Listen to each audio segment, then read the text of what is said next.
गजरात आजचा विवाह संपन्न झालेला आहे. शंकर पार्वती विवाह संपन्न झालेला आहे. सर्वांनी टाळ्या जोरदार टाळ्या होत्या. हरे हरे हरे हरे. सगळ्यात महत्वाचं म्हणजे हे पती पत्नी आहे.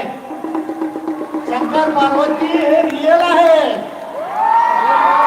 उमेश ब्रिजवासी आणि सोनाली ब्रिजवासी लातूर शहरातील ज्येष्ठ व्यावसायिक उमेश ब्रिजवासी हे शंकराच्या स्वरूपात आहे व त्यांचा धर्मपत्नी डॉक्टर सोनल हे डॉक्टर असून